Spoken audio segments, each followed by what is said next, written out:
Hey everybody, this is Erica from the Classy Climb blog. I'm joining you today with Terence Hill. We are going to be discussing slow and low series, how to have side hustle, side business, or niche service businesses that can help you grow your income and change your life. And a lot of those companies we can start today. So today I'm joined with Terence Hill. He's a former military man, speaker, pretty much enthusiastic is all I can see in all his YouTube videos. And today he joins us to answer a few questions for us and encourage us about his business. How are you doing today, Terence? Hey, I'm doing great, Erica. How you feeling? Pretty good. So basically, I sent you a few questions, but we're going to definitely answer them today. Where did you grow up, and how did it affect you? Okay, well, yeah, as you probably can tell, I hear it in my voice. I'm a country boy. Some people say I'm country, but I say I'm Southern. But I grew up in a small city in Georgia by the name of Perry, Georgia, Uh huh. and I'm the baby. My father he had me at the age of 60, so if that's Hey, okay now. I grew up with some old souls. So some people say it's ahead of your time, but I grew up there and spent, 19, 19 years of my life right there, born and raised in Georgia. Mm-hmm. And then I tried to go to college, and so that didn't work out too well because of how I grew up with the friends that I had, and Mm-hmm. you had everything wasn't good around you. I didn't have the best of friends, and I had the negative friends, and we was doing bad things to be honest Okay. with you. Right. And so then I went off to college, and it wasn't for me. And then later on, I ended up going to the military. It's great. I mean, I love the story how sometimes how people get in the military. It's very interesting. I have both parents who went in the military, and mother finished retiring 2 years ago. So, what it was the biggest challenges? I would say, what is your business currently, or businesses currently, and what was your biggest challenges to starting those businesses? Okay, that's a real good question. How did I get started in business? Period. Uh, my wife, we both in the military, so we was in I want to say 2008. We was at Fort Gordon, Georgia, Mm-hmm. and one day she just came home talking to me um, different. She was running numbers to me, and she'd never talked that way before. So I was Mm-hmm. like, "Hey, baby, who have you been talking to? You know, I need to talk to that guy that you're talking to Right. because of course, it's like people think for some reason that you're in the military, you got all this here money or whatever the case may be, but really you don't. And so I had owed the IRS, I was in debt Mm-hmm. and things of that nature. So I wanted to really seek out and talk to this gentleman. And so come to find out, I met up with the gentleman and talked to him. And I went, put my butt in the seat and I listened to an overview of what they do. And basically what they do is they really teach people how money works. Right. So that's why I found out she was talking the way she was talking. And I sat down and I listened, which Uh-huh. was totally new for me. And it was over my head. It was over my head. And just like people nowadays, when they hear something new for the first time, they just don't know what they don't know. And so, of course, they scared. Of course, this can't be right. Even though one thing about making money and money, numbers don't lie. That's And so right. that's really how I got started. So what I do is teach people how to really increase their current income Mm-hmm. by one or two digits at a time. Right. Okay. So, what would others say about your company now that you've gone around and you've talked about your business and gone to different rooms in different cities? What are some of the first things people say when you tell them about your business? Well, when they hear the presentation, when they hear what it is that we do, they already say everybody needs to hear this information. That's the first thing. Right. Right. Good. Everybody needs to hear this information because just like you'll see where it say income for life on my fan page. That's a question that somebody asked me. They say, well, as long as you live, do you ever see yourself not needing an income? Right. So the only time I can see myself not needing an income as long as I live is when I'm dead. Okay. Right. So Right. so what they say is, everybody needs to hear this information. But Mm-hmm. however, they are skeptical for the simple fact that nobody never taught this information while you're going through school. You even have, I run into accountants all the time. Uh, they never heard how money really works. They taught how to, go balance a book, but they really don't know how money works and the different types of ways that, we get paid in America, the W-2, the That's 1099, right. and the investment income. They don't know those three ways. They just know money come in. And a lot of people also, Erica, they get it confused and they get it twisted when they hear money and when they hear cash flow. Yeah. You know, some people they think that okay, just because they got an income, that's related to money. But Mm-hmm. when you have a cash flow, that's related to time. Right. And what I always say to them and give them an example, it's kind of like your mortgage, your apartment, or whatever the case may be. Mm-hmm. It's not that you have a shortage of money. It just you get paid on the 15th, but that rent, that mortgage was due on the That's first, right. so you just didn't have the money in time. So a lot of people don't understand that. So that way, they just feel like, hey, I really don't understand this. Of course, you don't understand it because of, like me, I grew up, and we learned everything right there in your house. Yes, And that's as true. me coming up, I can't speak for everybody, but I say when I was coming up, my father always kept his wallet closed, and nobody never talked about money. Right. We was never taught in my household about money, and so as I grew and got older, I never wanted nobody to know about what I have in my pocket. It's Gotcha. not good to talk about money, period. And so Gotcha. I think that's the most misleading thing that you could do. And so that's why I try to bring everybody out of the financial closet that I say they trapped in. Mm-hmm. Mm-hmm. People are Oh, for trapped in a sure. financial closet.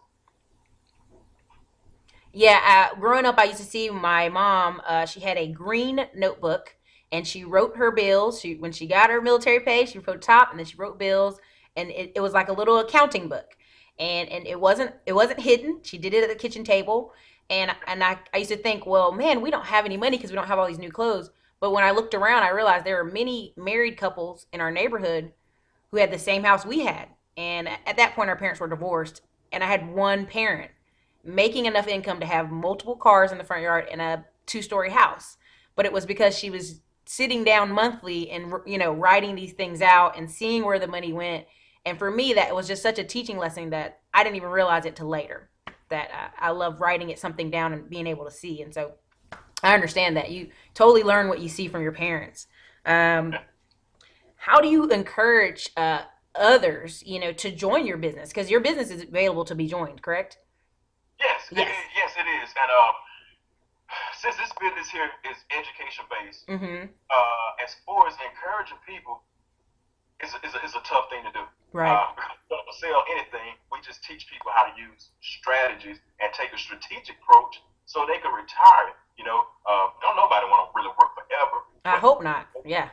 no one know and understand how to avoid working forever because, like I said, they have sat back and saw if their parents wasn't wealthy, they don't know how to become wealthy. Right. Mm-hmm. And if I always tell people, just look at somebody that's 65 years old in your family. Are they still working? Over the age of 65, are they still working? And they be like, yeah, of course.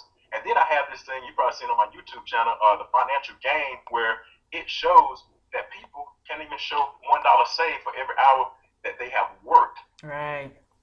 And so what I do is just educate people. They have to come out of their own financial closet, and they Mm-hmm. have to determine and accept in them, hey, I need a change. In order for me to get where I want to be, I got to become someone who I'm currently not. Right. Because of the question that I ask them after they see the presentation, I say, first of all, did it make sense? Then I say, could you see yourself changing your life? Because I want them to understand I want to know what they know. I want to connect with them. And if they say yes, I can see myself changing my life. And then I get in a little more detail. And I say something like, if you could be where you want to be, already being who you are, you'll be there already, right? Right. And so now I'm really just convincing them because of what we do, it works 100% of the time Gotcha. Mm-hmm. for whoever works it. Yeah. So that's really what I just throw the questions to them and let them figure out if they want to stay in their way or if they want to get out their way and become who really they want to become. So in that, what my next question would be, how do you finance your home business? I know a lot of people have questions and they get nervous, and I go, a lot of people are already working, and if they start taking some of that money over there, they could finance their home business. But how do you finance your home business? That's a great question, Erica, because that is part of what we teach. Right.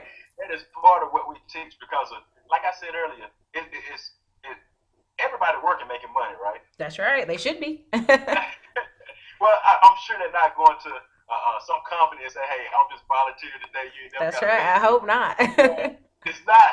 It's four obstacles out there that we teach people because the truth of the matter, Erica, is people supposed to have two objectives. Okay, Hmm. why they working? They supposed to be working to pay for their current lifestyle. Of course, get rid of pay the rent, the mortgage, whatever bills and debt they may have, Hmm. and at the same time, they should be trying to pay for, or they should be paying for their future lifestyle. Right. In the way of buying income producing assets or investments. Hmm. But it just so happened that they barely making it by with the first objective because they working and it's hard for them to continue and pay for their current lifestyle. And it's four reasons. And the reason why, and you said, how did I finance my business? Hmm. What I did was I got my money back from the people who was taking it away from me. Okay, Yeah. and that's the IRS, okay? I'm sorry, that's the government. That's Uncle Sam, okay? In the form of taxes, okay? So what I did was I made some adjustments, and we teach people how to do this with our program. We teach them exactly how to do it. Hmm. And once I did it, that brought back, I did it for me and my wife, that brought back $1,100 cash flow right there. Okay. That's what I, I'm talking about. I didn't sell nothing. We don't teach sales. We teach strategies, but it's a Hmm. strategy. I brought $1,100 back into my household. So with my business, $1,100 right there paid for my business about 2 or 3 years. Okay, Gotcha. That's what I'm saying. and so the hardworking people, you have people out there that work overtime, Erica, Hmm. and don't understand that a third of their check is being taken. They don't see it because of we also teach capitalism, Right. which basically I will capitalize on you if you don't understand. That's And right. so a lot of people do not understand how capitalism works. But capitalism is great if you're on the right side of capitalism. So we put people on the right side of capitalism by educating them. But Hmm. they really don't see it that it's like you go to work January, February, March, April, because the taxes take a third of your Yep. check. Yep. People don't understand it and they don't realize it, but they got it spread out throughout the course of a year where they just taking a little bit, a little bit, a little bit. Hmm. But really, they taking a third, and it's just like you going to work for free from Oh yeah. January to April. And then what they don't realize is, I'm giving you an example. This person's, signed a contract, whatever, Hmm. making that $50,000 a year. So guess what? They're gonna want to live that $50,000 a year lifestyle, right? Oh yeah. But since tax is gonna knock a third of that off, that knocks them down to like a $35,000 a year job. Oh yeah. They're So guess what very they famous do? in Texas. So guess what they do? They go and take out a loan from the banks. So taxes hurt you, crippled you, knock you out. Now you want to live a $50,000 lifestyle, so you go and get you some debt. That's So yep. now you got government and banks working hand to hand. So now once you go get that 15,000 to make up for the 50, now guess what? The bank got something they call interest. Oh yeah. And so now you're really paying $7,000 on top of that 15,000. So Hmm. you really pay the bank back 22,000. The And bank's people having a great day. say again, The bank is having a great day. exactly. But the bank and the government they go hand in hand. They do Hmm. that. So now you in a hole, you're in a deficit $7,000, and you don't know why you from paycheck. That's what we teach. We got a solution. We solve those problems for people. And the last thing is big businesses. This is America. The economy, they have a way of saying, "Hey, come spend your money." Oh yeah. Erica, every day somebody has a plan and a play to take your money. they Every day. they're It's gonna planning be right the now. iPhone 6. It's gonna be, You know what, Erica? Now they got curved